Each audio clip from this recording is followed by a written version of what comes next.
This man was named Li Yi. He is a seasoned interdimensional miner. His daily job is to wear a hazmat suit and risk his life mining energy stones in another dimension. One of his colleagues said that the current month wasn't bad, and at that pace, he'd be able to pay off his parents' debt in a year or so. They guy added that if Yi would work in another 3 to 5 years, he could even afford a small apartment. Yi simply replied that he'll keep working hard, but in his head, he cursed at this heartless capitalist. The moment he clears the debt, he'll leave at once. Working another 3 to 5 years? He wouldn't do that. In his mind, they should be the one. Exposure to radiation in the interdimensional zone gives normal people a 1 in 1,000 chance of awakening, but it's also fatal. If not for their own circumstances, no one would put on a hazmat suit and work in the other world. While they rode the vehicle, the two guys in front of Yi gossiped about him. They knew him as the guy whose parents died in an accident 3 years ago, and not only did he receive compensation, he was also forced into debt. One guy knew that back then, NG Corporation insisted that his parents caused $1 million loss. He felt bad for the kid.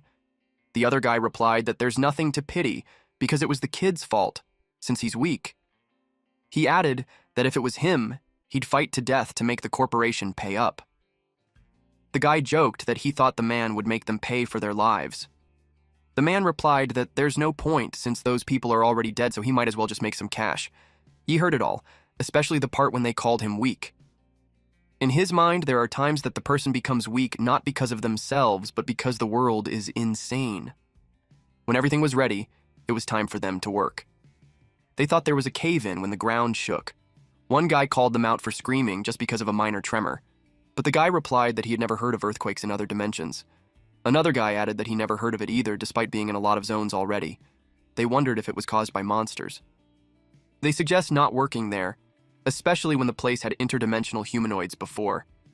Those monsters are even tougher than the Bug and Beasts clans. They agreed to stop working since it's too dangerous. The guy in charge told them to shut up. He clarified that the area was cleared by an awakened one 3 years ago, so there's no way humanoids would appear. He threatened them that if they said another word, he'd do something. But he was stabbed before he could even finish his sentence. They were all surprised when the supervisor got hit. Our MC froze in place. The supervisor coughed blood. The interdimensional humanoid arrives. They ran as the interdimensional humanoids chased after them. A lot of them were already hit. Yi knew that they were over 10 kilometers from the exit. He doubted that they would really be able to escape. It was totally beyond their ability to handle. His colleague was thrown at him and hit his back. They both crashed into a boulder. Yi coughed from the pain. When he got up, the others started the car already. He begged them to take him with them, but the car drove away. An interdimensional humanoid jumped on the car, and its claws pierced through the ceiling. The driver and the passenger were taken away, and the truck overturned. Yi realized that the interdimensional humanoids went after the people in the truck. Eventually, the truck exploded. He was surprised. The interdimensional humanoids were caught in the explosion, and they screamed in pain. Yi realized that their weakness is fire. He saw some wood burning near him, and he thought that it was worth a try. One interdimensional humanoid attacked from the right. He immediately went for the burning wood. He grabbed it and waved it in front of the interdimensional humanoid, hoping that it would leave. And just as he thought, it hesitated to approach him. He told everyone that those creatures are afraid of fire. 10 years ago, mysterious gates suddenly appeared all over the world. Insectoids, beasts, and humanoids from other dimensions poured onto Earth through the gates. Only awakened advanced beings who had mutated through radiation had the power to fight these monsters. The appearance of advanced beings not only gave humanity the power to close the gates, it also opened a new era of exploration and development of otherworldly energy sources. But unfortunately, those miners aren't advanced beings. They were just ordinary people, and simply surviving in the world takes everything they have. Against the monsters from the gates, they don't even have the strength to run. They gathered as much flammable stuff as they could to ward off the interdimensional humanoids. One man was worried because the torch wouldn't last much longer. He suggested that there's gasoline in the storage room, and they might be able to use the fire to block the entrance until rescue arrives. They stood back to back, formed a circle, and retreated slowly. They were doing well as they approached the drums of gasoline. Once within reach, Yi yelled at them to quickly pour it at the entrance. They kicked the cans and threw their torches to light fire. The torch fell into the gasoline near the foot of an interdimensional humanoid, and that interdimensional humanoid got burned. An old man thanked Yi, because if not for him, they would be dead. Since he saved his life, they promised him that if he ever needs anything, they'll give it to him. Yi noticed something behind him. There was a large statue. The guy beside him shared that they found it a long time ago in the mine. He assumed that Supervisor Wang planned to smuggle it and sell it on the black market. That's why it was there. Yi replied that it looked like it had been around for years. Suddenly, a voice came through the radio. They were glad to hear from them. They reported that their sector, Sector 7, had been attacked by humanoids and urgently needed rescue. The headquarters confirmed their report and told them that rescue will arrive in approximately 2 hours. They begged for them to come sooner, but the line was cut off, and only static noise was left. They got worried since their suits only have enough energy for another hour and a half. Some of them expressed that they didn't want to die because they have a wife and kid waiting for him at home. One of them regretted not driving out even if only one makes it through. He thinks it's better than waiting to die. Yi checked his arm. He prayed for rescue to get there soon since his suit power is already low. One of their colleagues called everyone's attention and stated that since their suits won't last until rescue arrives, someone will have to make a sacrifice. And he suggested that it should be old folks and orphans. The man stated that Yi doesn't have attachments and was buried in debt, so he concluded that living was just suffering for him. Then he suggested that Yi just give up his suit battery. They hit him with a plank and dared him to fight back. Yi fell to his knees because of the pain. They dared him to resist. Then the man choked him while telling him that if he gets exposed to radiation, he'll awaken, so he was just giving him a helping hand. The other one added that if Yi awakens, he'll become their savior. Yi crawled to get his mask. He told them that if he awakens, the first person he'll kill is them. They mocked him for thinking that he would be lucky. They grabbed his battery. After with Yi, they called someone else to be the next one. A guy pushed the other two as a sacrifice. The two bullies chased after him when he tried to run away. He climbed on the truck. He yelled at them that if they died, they would die together. He started the truck and the statue and its lost balance, and it fell. They all chased after him to stop him, since if he breaks through the fire barrier at the entrance, they were all done for. They panicked when the guy broke through the entrance and the humanoid started coming in. Yi was left there on the ground. The statue fell in front of him. Our boy looked at the statue and asked if it was laughing. It was as if he was being mocked by it. Lo and behold, this statue really had this sinister grin on its face. And boy, oh boy, it reminded me of the statue from Solo Leveling. But a few seconds later, an interdimensional humanoid appeared and stepped on the statue. And it was about to grab Yi. Yi questioned why he had to endure it all. The hand of the humanoid pierces his torso. He thought of the times he was being ridiculed, like when his parents died and the relatives didn't want to raise him, or the time he was thrown out of his house because he can't pay rent, or the debts were passed on to him. Some established people came to him and threatened him when he wanted to investigate his parents' death. The complaint letters that he sent out just ended up in the corporation's hands. He didn't want the compensation. Instead, he sought the truth. The man decided to give it to him. He was informed that his trash parents violated regulations and caused the accident. Not only are they not compensating, they sued him for the millions they cost the company. He closed his fist. The man kicked him in the face while telling him that he should have just signed the compensation agreement and taken tens of thousands, and none of that would have happened had he not insisted on the truth. The man was annoyed with him since he's now in charge of collecting his debt, which has 30,000 a month interest, and the principal amount should be paid in 3 years. He told Yi that he'll send someone on the 15th of each month, and if he doesn't have the money, he should expect them to treat him roughly. Yi looked pitiful, so the man told him that he'll give him a way out. He suggested that he becomes an interdimensional miner, since it's the only job where he might have a chance to repay his debt. Back to the present time, Yi stated that he's dead either way, so if he dies, he won't make it easy for them. He didn't mind that he's weak and refused to die quietly. He bit the monster with all his might. The interdimensional creature threw him away. As his consciousness fades away, he thinks of how disgusting the stench of the beast. A shadow figure stated that he thought Yi would unlock some kind of potential, but it turns out it was just pointless struggle before death. He replied that at least he did something unlike him, a statue crushed to pieces by that beast like it was nothing. The statue told him that he's the only one who can save him if he obediently hands over his body to him. Yi replied that he's not interested. He'd rather die than be controlled, especially by an ugly freak. The statue laughed out loud that he'd rather die than submit. He called Yi a fool for thinking that he had the right to refuse. The shadow system was activated. The interdimensional humanoid who attacked Yi was surprised. The shadow made it kneel. The statue had possessed Yi's body, and it was taking its revenge on the interdimensional humanoid that stepped on him. The giant shadowish creature stepped on it. At this point, our boy had been fully engulfed by the shadow armor. An interdimensional humanoid roared from behind it. He got annoyed that it was too noisy. A shadow appeared on the ground, and it swallowed the interdimensional humanoid. The next target was slashed. Yi really hated the disgusting smell of this beast. And as for the human trash, he binds them. They got scared of him. The statue was curious what Yi would do if he gave him his body back. They begged Yi to spare them. They reasoned that they were just trying to survive, and added that without them, Yi wouldn't have awakened. They uttered that they were a little harsh to awaken him. He asked if now he has to be thanking them all. Those men replied that there's no need to thank them and suggested that they pretend that nothing happened while he lets them free. Yi replied that not only will he let them go, he will also help them go out. He took their masks, which made those men cough blood. Once he was done with that, he approached the others.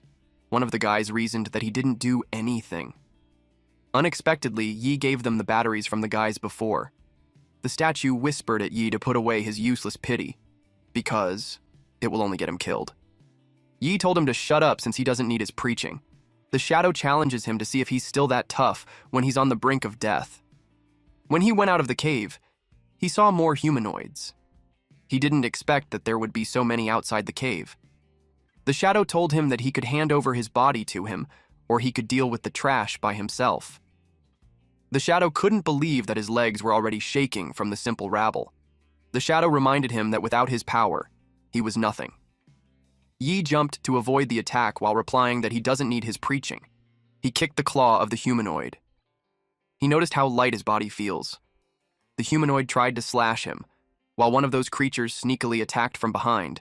He sensed it, and was able to dodge in time. He could tell that his reflexes and speed have increased a lot. The statue was mocked when he already had the shadow system, but he's still weak and pathetic. Yi gathered energy on his fist and told him to shut up. The humanoid creature was blasted away when Yi punched it. He was confused when his power increased so much, but he also knew that just using his body to attack wasn't enough to hurt them. He wished he had a weapon. And as if on cue, shadows gathered on his palm. To his surprise, a dagger was formed out of the shadows. He used it to see if it was effective. He slashed it, and learned that he can kill hybrids too, which led him to think that he had awakened. A humanoid had landed a blow on his back. He immediately counterattacked and beheaded it. He was glad to finally have the power to fight back.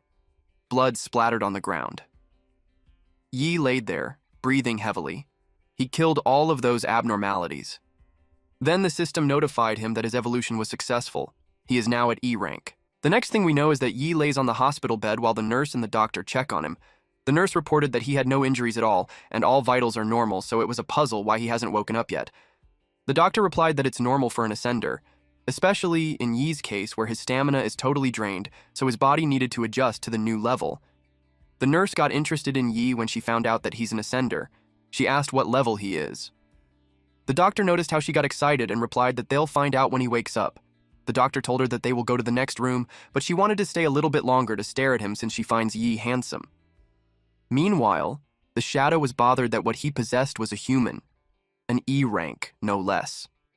He expected that with his status and power, once Yi awakened, he should have been at least S rank or A rank, at worst, B rank. And yet Yi was stuck in an E rank shell. But still, he finds him interesting since, despite being an E rank, he actually triggered the power of the shadow system and formed a shadow on the first try. It was just too bad that he can't withstand a 10,000th of his power. Yi woke up and asked why he's clinging to him. The shadow informed this lowly human that he's the ancient supreme entropy extinguisher's ruler of the otherworld realms. He commanded him to offer him his body, and once he reclaimed his throne from the traitors of his clan, he'll reward him generously.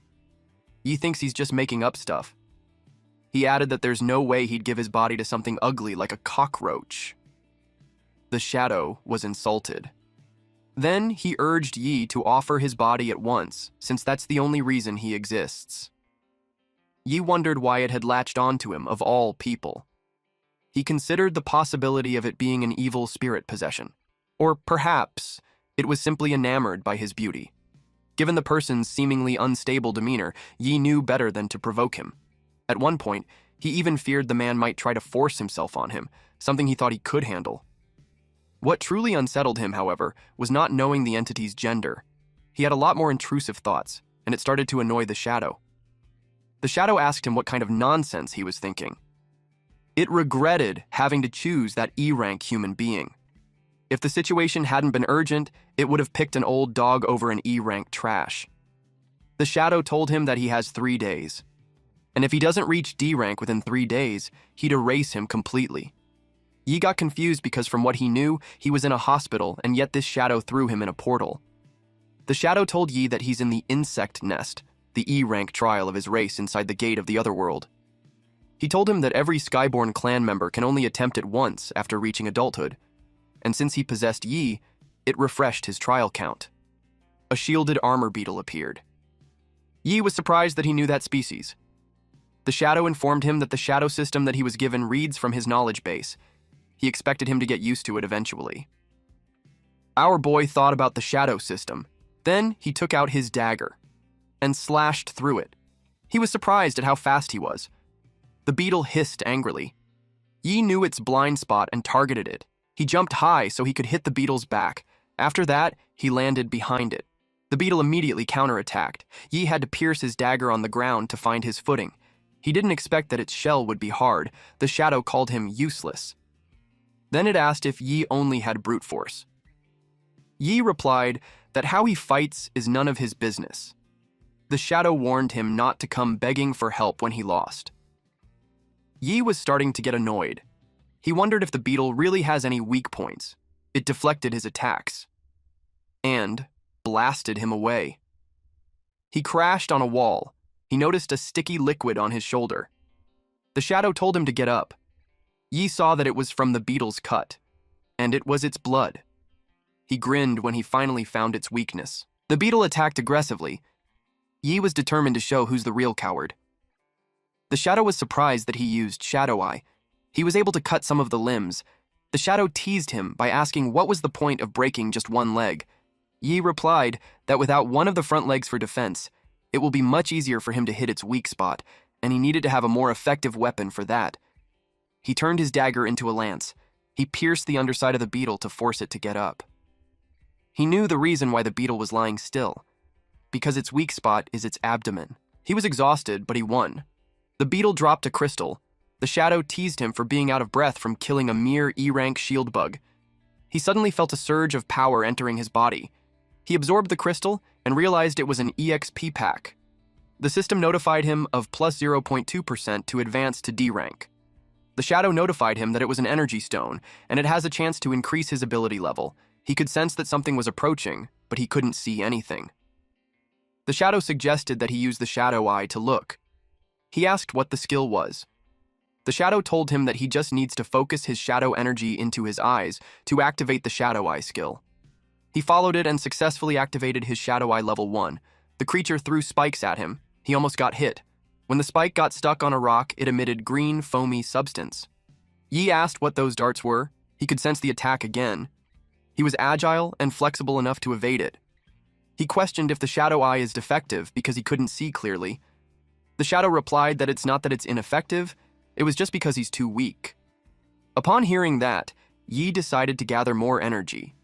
The shadow was amused that Yi, a tiny E-rank, can manipulate shadow energy so skillfully. Eventually, Yi saw that there's a warping sword bug, known as the Head Harvester, and the stinger launcher that specializes in ranged toxic stings. Those creatures are both in E-rank. The shadow could tell that he had already adapted to the knowledge base, but Yi saw that there's many of them. The monsters were everywhere. He remembered a human saying that when they see one cockroach, it means that there's already so much of it in the dark corners. The shadow praised him for finding a good position to avoid getting surrounded. He glared at them as he wielded daggers on both of his hands. Then he exudes a powerful energy while yelling at those monsters to get lost. The shadow was impressed that he already awakened the second form of the Shadow Eye. It was surprising since he was just an E rank. In Shadow Eye level 2, the shadow becomes his pupil, and every heartbeat of his enemy is a death knell. The system showed his stats. He's an E rank with a shadow system, and his abilities are Shadow Knowledge Base, Shadow Eye level 2, and Shadow Transformation. He noticed that the bug's movement had slowed down. It was slowed down by at least a half. He could see some purple spots on its body and wondered if those are its weaknesses. The system notified him that the weakness had been recorded. The shadow told him that it's the benefit of his Shadow Eye reaching Tier 2. Once he spots the weak point, his attacks can break through its defense. He realized that those guys have their weak points underneath. He used an attack called Shadow Thorn Great Burial, where the shadow appeared from the ground and formed spikes that skewered the bugs. This technique basically drives shadows into the ground and then pierces upward, dealing area damage. The system continuously notifies him of his breakthrough progress. He realized that each projector only gives 0.7% breakthrough value. Since he figured out their weaknesses, he decided to wrap it up quickly. He decided to take them all out in one go. As he slashes through them, the system continuously informs him of his breakthrough progress. He didn't expect that just Shadow Eye level 2 would boost his attack precision that much. Suddenly, a long green, slender monster charges at him. The shadow acknowledged his fast reflexes, but it felt bad that his brain couldn't keep up. When he had taken a good look, he realized that it was a warp sword bug. The shadow was surprised that he morphed the shadow dagger into a whip. The bug hissed when he wrapped the shadow around it. He dared it to try jumping again, then he beheaded it. The weakness of this warp sword bug has been recorded by the system. The other bugs synchronously release their stingers at him. Yi made the shadow transform. Then he charges at them, targeting their butts. The system informed him of his D-rank breakthrough progress to be at 12.1%. He made several ropes out of the shadow and pulled down those warp sword bugs. The shadow commented that he's finally looking like someone who is worthy of the power, even if the pose is a bit ugly. The gift granted by the Eye of Shadows greatly boosts his senses, reflexes, strength, and control over shadows. Hence, the name Gift of Shadow Eye. His D-rank breakthrough progress has increased to 34.2%. But the gift of the Shadow Eye also consumes a massive amount of mental energy. It's the price demanded by the Eye of Shadow. The shadow could tell that Yi had reached his limit. Yi's vision blurred. He was slashed by a bug who sneaked behind him, but he refuses to fall there, especially when he finally has power to avenge himself. A timer at 15:28:42 appeared. Yi thought of those NG group bastards who dared to cover up the truth about his parents' deaths and shamelessly forced him to mine to repay the debt. His progress continued to grow even as time slipped away. But he pushed through, driven by the power he now held to change everything, and he vowed never to give up. He will avenge himself and drag those arrogant bastards down to hell. He vowed to make them kneel and repent at his parents' graves. At this point, his remaining time is 2 minutes and 15 seconds, and his D-rank breakthrough progress is 95.4%. The shadow had observed his hatred, which aligned so well with the shadow system. It even nourishes the shadow energy. The promised time was near, so he told him to hurry. The timer kept running until there was only 7 seconds left. The shadow noticed that Yi planned to release all that shadow energy at once. He asked if he's not scared that his body will explode. Only 3 seconds remained. It was just a little more till he break through and he'd do anything just to get stronger. 1 second left and he unleashed a powerful energy. Eventually, the timer had reached 0. He leapt so high while his sword gave out a powerful energy.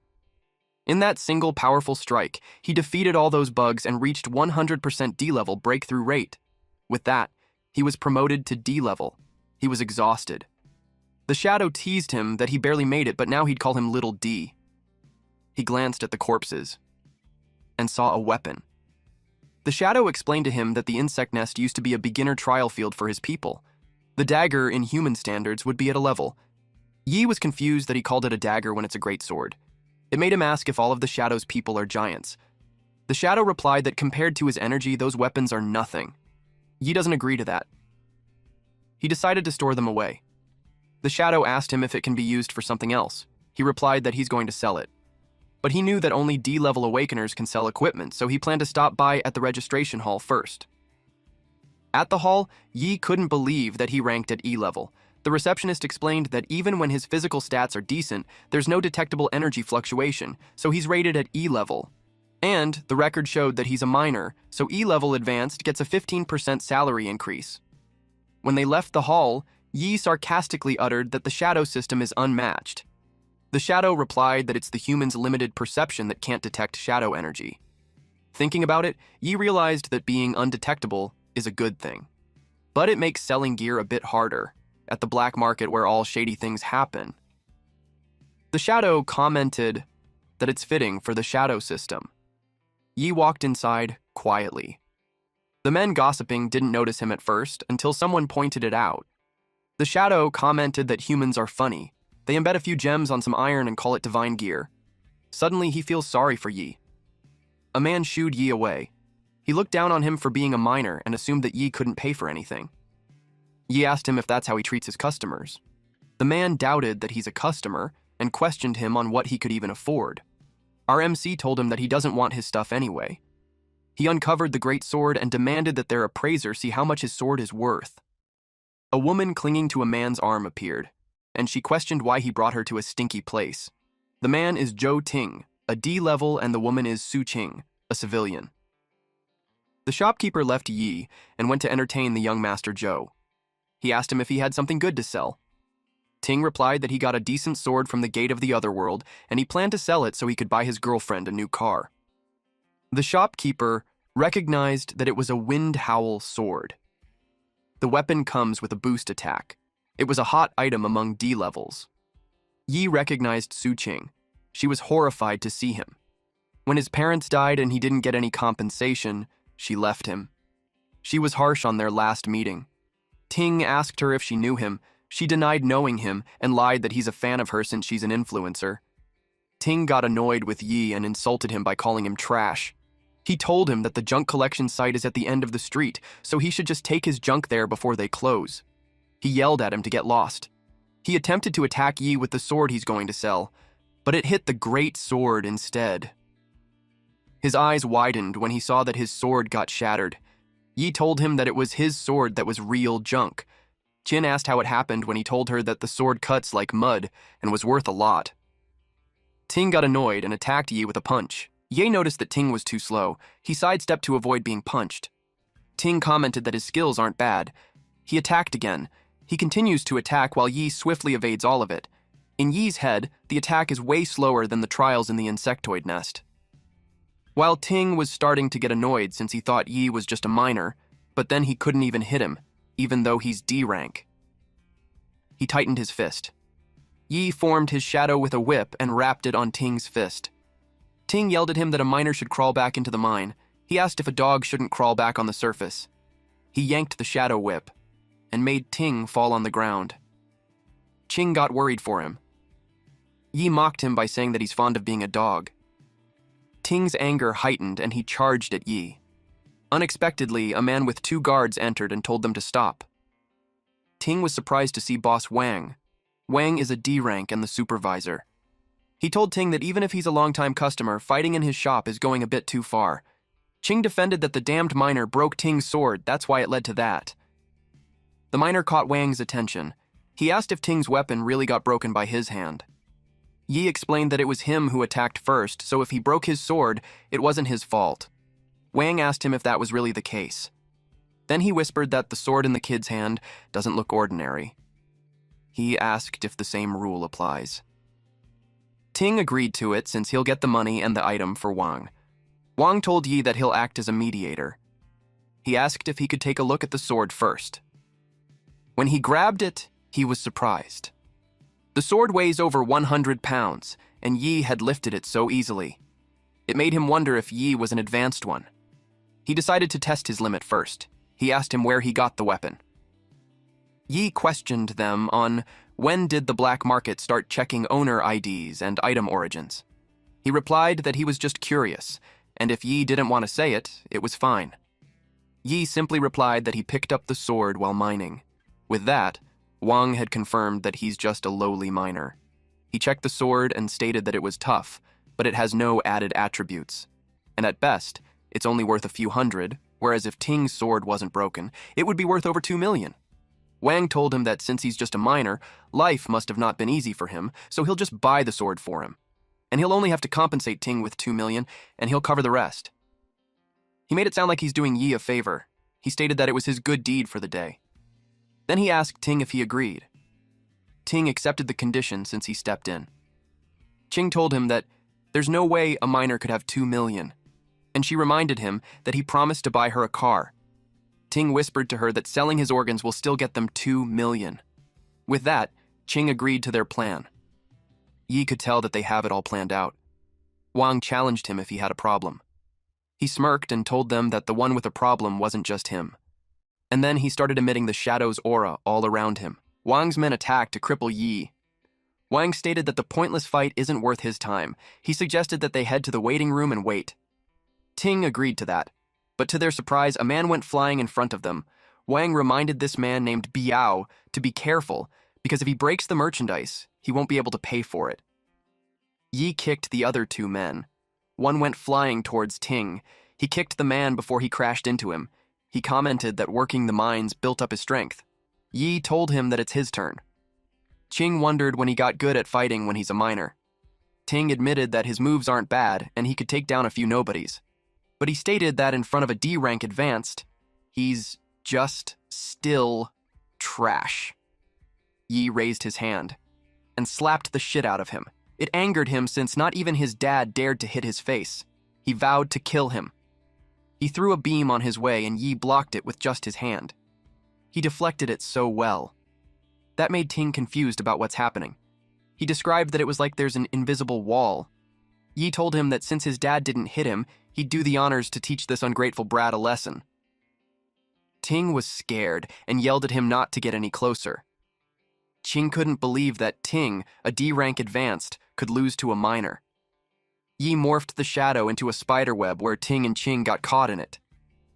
Ting realized that Yi wasn't just a miner. He asked if he's a C rank or B rank.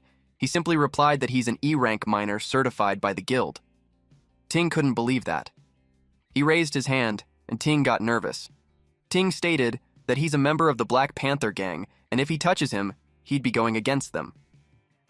Yi knew that the gang was a loan shark. Ting replied yes.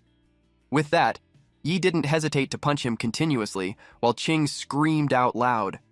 The impact of the punch blasted Ting to the wall. He coughed blood. Yi told them that he hated loan sharks the most. Wang attacked from behind. Yi pushed him away while telling him to get lost. Ting tried to settle the misunderstanding with 100,000 yuan. He asked if it meant that his face is only worth 2,000 per slap. Ting offered him 1 million just for him to stop slapping him. Yi knew they loved charging high interest, so he wanted that to apply to him too. He told him that the 50 slaps earlier were just the interest and now he's going to charge the principal. Ting showed him his black card and offered 5 million. He told him to take everything he got. Our MC saw that the card was an NG Group VIP card. He realized that the ones collecting the NG Group's debts and forcing him into the mines are people like him. After learning that, he decided to let Ting go and lure the snake from its hole.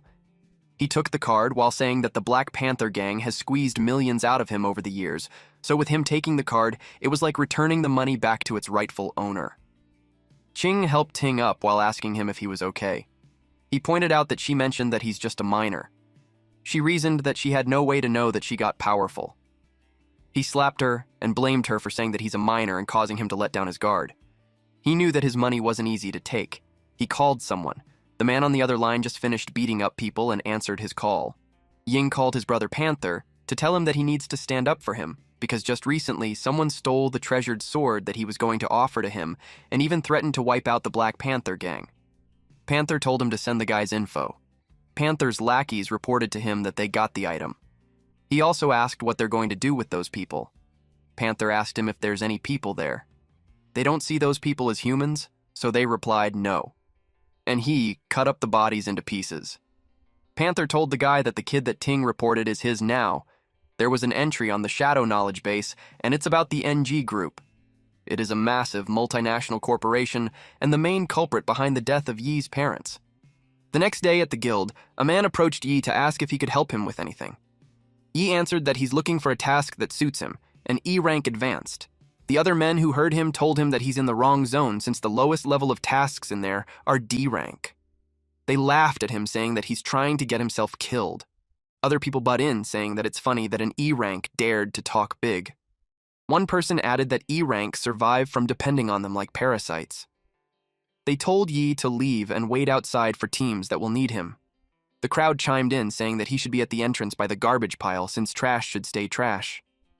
Yi was unhappy that the 5 million that he got was instantly taken away by those damned loan sharks. His priority now was to get a task. Someone walked in, and everyone felt an immense pressure. With that pressure, they estimated that the person was at least B rank. The aura of a B rank made it difficult for them to move. The woman had silver hair, cat ears, and a red aura around her body. Yi remained quiet while the others gossiped on why a B rank was there. In Yi's mind, despite the delicate aura, she looked like a rich girl, and he doesn't sense any killing intent. He wondered if she's just hiding it. He noted the contradiction of being ostentatious and restrained from her. A man with a black mask announced that the D-rank task at the Beast Abyss needs a D-rank advance to work as a miner. He asked if there's anyone interested. The crowd noticed Yi completely unfazed by the aura when their knees were already shaking. They expected that an E rank would have been down on the ground already, but Yi even took a step forward. Yi realized that he's the only one that way. The woman also noticed him completely unaffected, despite being a miner. The guild staff recognized the woman, Chin from the Longmen 3rd Street. He told her that he got a lot of D rank around. She declined and told him that she'd take Yi. The guild staff was surprised and informed her that it's against the rules since he hasn't queued up to register. She glared at him while telling him that she is the rule. She reiterated that she'll take him. The man had no choice but to reply yes. Yi followed her. The guild staff couldn't believe it since it was his first time seeing her personally choose someone. It made him wonder what the story of the miner was. A few hours later, a gigantic, muscular monster with horns appeared. The bard played his flute. In their party, they have frontliners, damage dealers, and support. It was a pretty balanced team. In Yi's mind, the Minotaurs aren't a big deal. He watched them fight and he could tell that they were in sync, especially that a B-rank one led the team. He could tell that everything goes smoothly. But he used his shadow eye and found Minotaurs below that exceed D-rank standards. He wondered why the others couldn't sense it. The shadow told him that his shadow eye has already reached tier 2, and his sensory perception far surpasses that of those trash. Yi knew that even if the others didn't sense it, the B-rank rich girl should. He wondered if she noticed it, and deliberately hid it for some reason. The bard reported to Chin that the starlight crystal vein that she's looking for was in there. She told the miner to come with her. Yi couldn't believe her. She knew that it was dangerous, but she dragged the miner along. As they kept going, Yi noticed that the ominous aura kept getting stronger. It made him wonder if she didn't care if the miner or her teammates died, or was it because she believes that her B-rank power alone is enough to keep everyone alive? The ground shook.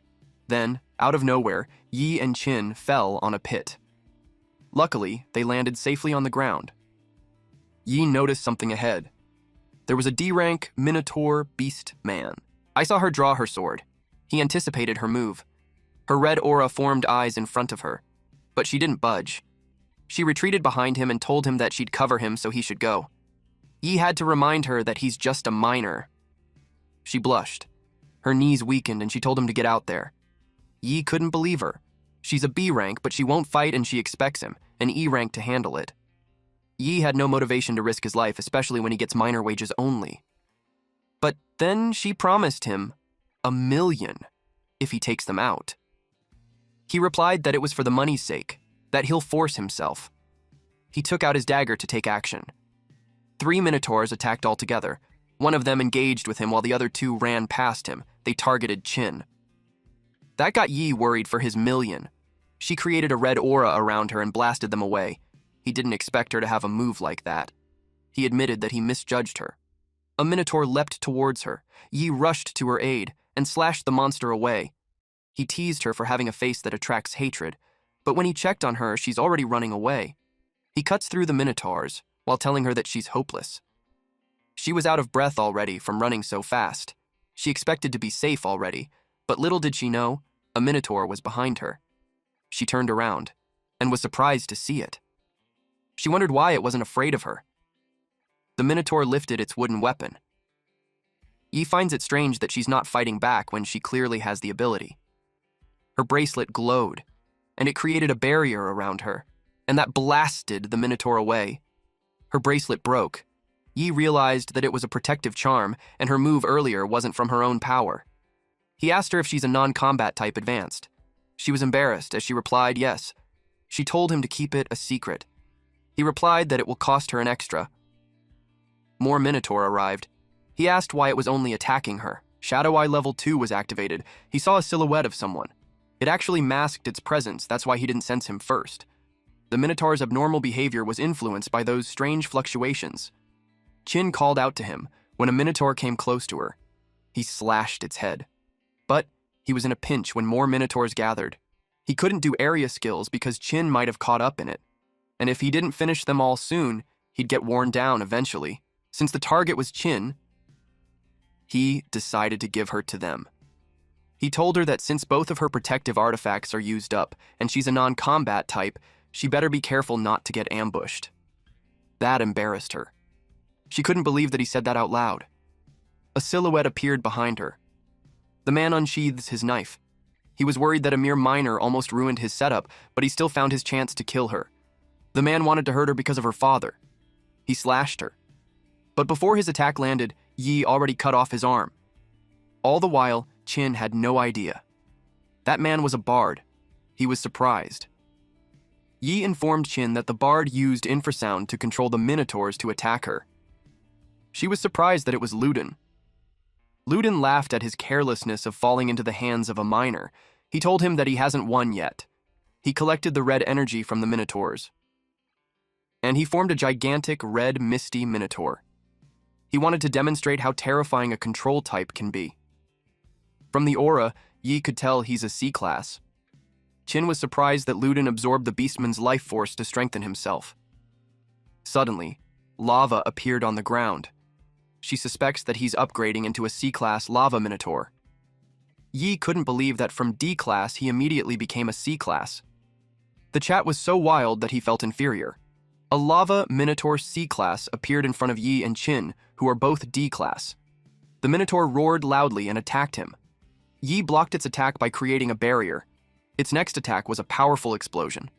It was his first time encountering the destructive power of C-class. It melted his barrier. Chin noticed that he received some burns. The minotaur raised its axe. Yi grabbed Chin's hand and dragged her away. She was surprised when the axe almost came close to her face, but then she realized it couldn't move. Its movement was restricted with the shadow rope.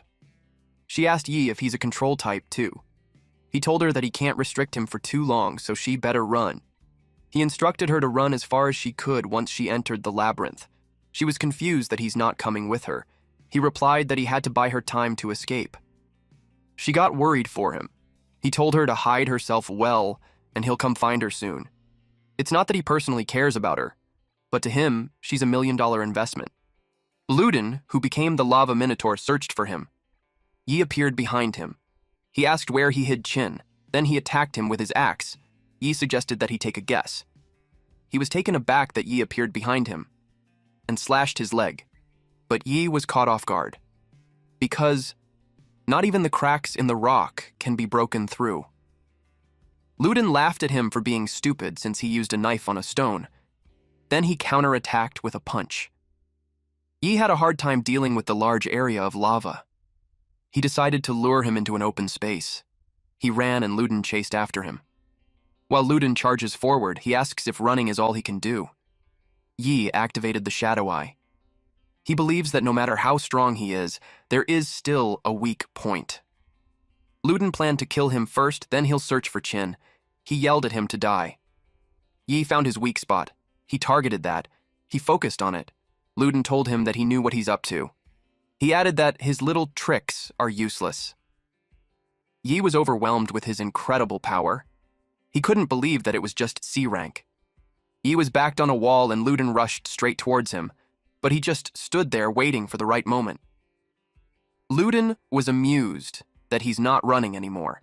He also finds it funny that he's attempting to slash him again using daggers. He yelled that the piece of scrap metal could only tickle him. Yi waited for him to attack again. And he did, and it gave Yi the chance to target his weak spot. It was at the center of his back, but then it glowed brightly. Yi was caught off guard.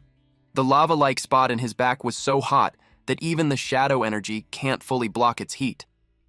Yi commented that he's smarter than he thought. He realized that the guy knew how to protect his weak spot. Luden had no idea how Yi figured it out, but he confirmed that it was his weakness. He was confident to share that, because knowing it doesn't help Yi at all since the spot has temperatures over 2,000 degrees Celsius. He bargained that if reveals where Chin was, he'd spare him his life. Yi replied that he doesn't trust traitorous scum who sell out their own. It angered Luden. He yelled out loud, "You have a death wish!" Luden attacked using his axe. He challenged Yi to stop dodging if got guts. Yi made his shadow morph into a chain blade. Luden was caught off guard, so he teased him for dodging too. He found the chance and made the shadow morph into a rope. He targeted the weak spot. His shadow almost hit him, but it melted. He's starting to get annoyed. Meanwhile, Luden laughed at his useless attempt. He told him to give up his useless struggle. Yi notices that he's burning through too much of his shadow energy. It wasn't a good state, so he wondered if he should ask Qingtian for help. He decided not to. He was firm that even if it kills him, he won't let him take control of his body again. In addition to that, he knew that if he killed this C rank, he'd gain tons of EXP, so it was a golden chance that he didn't want to waste. He went for the blind spot again. Yi strongly believes that he's able to break through. He gave it his all despite being burned. The tip of the dagger had touched the burning spot. Luden yelled out loud. He was notified that HP was nearly depleted, and Berserk Rage was triggered. His attack, critical rate, and speed increased by 200%. Yi was confused as to why he suddenly went berserk. He was blasted away, which made him crash to a wall with a powerful impact. Luden didn't expect that a filthy miner would push him that far. Yi was burned from his attacks. He decided to end their fight now. Unexpectedly, Yi felt something in his body. He had no idea why the shadow energy became stronger than before. Qingtian told him that the energy had always been in his body. It's just that his body couldn't draw it out before because it hadn't been tempered by extreme heat. He told him that he accidentally hit the jackpot and unlocked a new form of shadow energy. Yi notices that the shadow energy is healing his wounds. Qingtian informed him that it's more than just healing. Luden noticed that too, and that his aura became creepier than before. He couldn't let him recover any further. Yi stepped back to avoid his attack. Luden couldn't believe that he could keep up with his triple speed boost. It made him question if he's really just an E rank. He decided to flood the whole place with lava so he won't have anywhere to run. As the lava splashed throughout the area, Yi just stood there. Luden was confident that the lava would turn him into ash. But to his surprise, Yi could stand in the lava without problems. He used shadow enhancement. The basic form was already strong, so it made him curious what the top level would be like. He teased Luden by calling him Boiler Boy and telling him that the heat was too low. Luden couldn't believe it. Yi pointed out how he was enjoying hacking and slashing until then. But now, it was his turn to counterattack. Yi charges again. He moved really fast, and it's because of the shadow enhancement in defense, strength, and speed, which increases those stats by 200%. Luden couldn't believe his hand was gone. He cursed Yi. He decided to grab him, but his hand disintegrates with just one swing of Yi's daggers. He made a replacement hand using lava. He proudly announced that as long as there's lava, he can regenerate endlessly, and his attacks are completely useless. Upon hearing that, Yi's brows furrowed. He replied that he doubted that he could do that because his energy seems to be getting weaker. Luden dared him to attack again to show it. Yi sliced his limbs and he challenged him to do it again and again. He didn't stop. To his surprise, he couldn't regenerate to his original state. He wondered how it was happening. Yi told him that his energy had reached its limit. He urged him to give up. Luden reasoned with him that they don't have anything against each other, so there's no reason for them to fight to death. He agreed to that, but also reasoned that he's being paid by Qin to keep her safe. Luden replied that money isn't a problem, because if he hands over Chin and they're back in the city, he would give him more than what she offered. He's offering him 5 million. Yi knew that he would just be betrayed. There's a possibility that Luden would bring people to seek revenge, and he could lose his life. He replied that he wouldn't do that. He argues that he sees him as a backstabbing scumbag. With that statement, Yi got an idea, and that is to turn a traitor like him to Qin Shaoshang. He'd definitely pay far more to punish his daughter's attacker, and by saving his daughter and capturing a traitor, he'd have the boss of Dragon Gate 3 Streets owing him a personal favor. It's worth way more than 5 million. Luden knew he'd be tortured to death in Shaoshang's hands, and the organization won't let his family go. If that's how it will be, he'd just use a crystal. Qingtian was surprised that he has a prison gate fragment. He told Yi that if that fragment gets destroyed, the beast realm will lose its only connection to the outside world. The portal will vanish, and they will be trapped in there forever. Luden expressed that Yi had forced him to resort to that. A trail of light passes through Luden's hand. It was Yi. He grabbed the fragment and stabbed the weak spot, which made Luden yell out loud. His body got slashed all over, and he fell on the ground.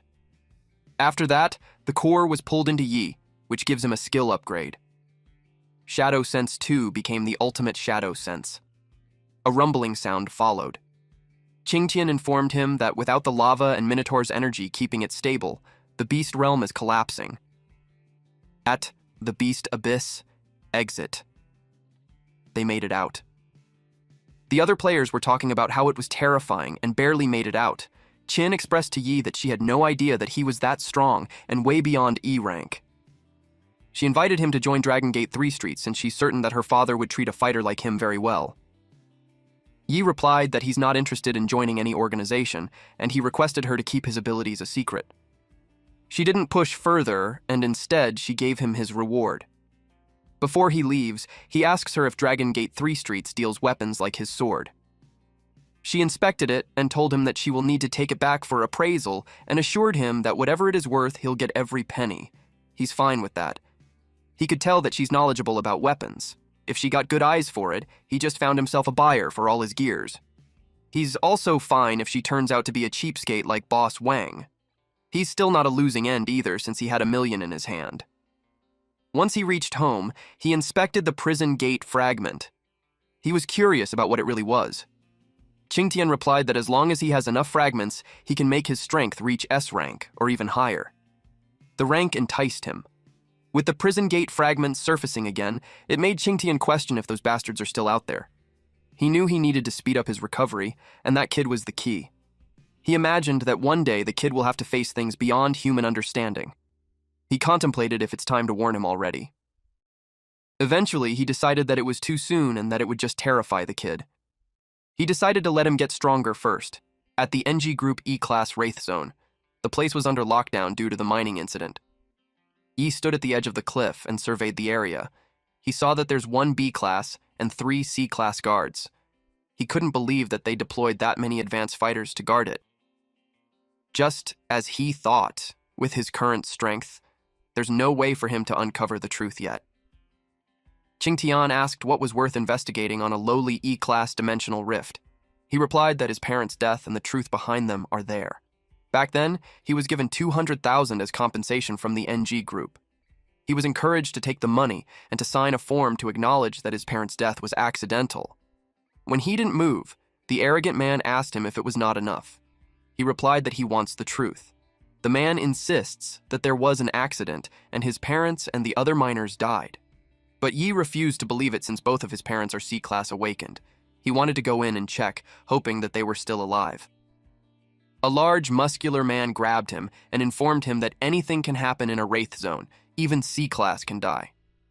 He argues that it was just an E-Class Wraith Zone, so Wraiths there shouldn't be stronger than E-Class. The man grabbed his collar and told him to behave. Yi argues that even if his parents were attacked, they could still make it out alive. The man got angry, thinking that he's just trying to extort more money. He was about to punch him. Suddenly, someone yelled, "Stop!" It was Ning Donghao, the chairman of NG Group, A-Class Awakened. Chairman Ning scolded his men because he gave them an order before to properly console the victim's family. He gave Yi additional money to help him get through his current troubles. Yi insists that he doesn't want the money since he just wants the truth. He promised him that they will investigate thoroughly and give him a proper explanation. Yi believed him and expected that the truth would come out soon. But instead, they framed his parents as thieves and handed him a bill for millions in damages. Qingtian commented that no matter what the race is, the weak are still oppressed. He advised him to gather more Rift Gate fragments so that once he's strong enough, uncovering the so-called truth will be as easy as saying it. Yi was silent, but Qingtian heard his thoughts. He blamed Qingtian's shadow energy for being unpredictable, leading him to be classified as E-class. And he questioned him since he's saying that he will take over his body, but he's helping him level up. He questioned if he's good or bad. He thought that if he had proven that this guy was crazy, then his claim to raise him to S-class would just be lunacy. Qingtian told him to stop, and expressed that if he didn't find any potential in him, then he wouldn't even bother with him. He replied that he hasn't said anything, but he's getting angry. It made him think of him as a lunatic even more. Suddenly, he received a mission invite. At Chemical Zone, a D-class Wraith zone. A man in a suit asked Yi why he was late. He replied that it was far, but the reality is he rushed there from another E-class Wraith zone. An old man recognized him. He greeted this man named Uncle Hao. Hao was happy to see him. It had been 5 years since it was Yi's parents' accident. The other men with them expressed that they thought they were waiting for someone important, and yet it turns out to be a deadbeat monster. These men who showed hostility towards him are Guer, Gusan, and Guda, who are all mercenary and C-class awakened. The man in the suit explained that the mission involves mining and they didn't want to trouble the advanced fighters. Guer yelled at him to stop wasting time and just tell them the mission. The man in suit explained that the Rift is a D-class Wraith zone, and their task is to find ice crystal ore and mine 60 kilograms as samples. Meanwhile, Yi took notice that there are C-class awakeners for a D-class Wraith zone. It was overkill. There was one guy in robe, his name is Heizi, also a mercenary and C-class awakened. From the bloodlust coming from them, Yi could tell that none of them are decent people. Plus, he can faintly sense another C-class presence inside the Wraith zone. A man watched the entrance of the rift through his mobile phone. He uttered that all his toys had been gathered. It was time for him to begin the hunt. This person is Blood Leopard's second in command of the Black Leopard Gang. They entered the rift, and while walking, Hao asked Yi if he didn't need to wear a protective suit. Yi replied that there was no need because he's awake now and he can handle it. San commented that an ascended miner is a rare breed, or reminded him to mind his mouth because Yi was the king of trash heaps. Hao warned Yi not to mind them. Yi assured him that he's not reckless. Yi checked the area and noticed that the vegetation in there seems deliberately altered for hiding, and he felt a lurking, killing intent nearby. He saw something cross in front of him. In his head, this stalker could no longer hold back. He wondered if it will continue to hide in the shadows, or if he has other plans. San yelled at Yi to move his feet. Hao replied that they will speed up. Yi knew it was the perfect time to use the environment to shake them off and observe from the shadows. He grabbed Uncle Hao and told him to hold on tight. Doc complained that the miner was so fast, they yelled at him to stop. Told them that it's fine since those two are just pieces of trash, and if they leave them, they will be as good as dead. The red-haired man sat on a branch as he watched those Gu brothers. He wondered if the others sensed danger. He ran his mouth across his lip and thought that it was fine too, since if everyone was as dumb as those three, the game would be way too boring. Da told that he could tell something was off about the mission. Ever since they came in, they could feel that someone was watching them. Told them not to be paranoid. He told them that it was just a D-rank mission, and the three of them are C ranks, so they can handle it. San replied that he feels weird too, like a chill runs down his back. He suggested that they head back. Told him to stop panicking, but just as he said that, their eyes widened. San was attacked from behind, red strings wrapped around his head.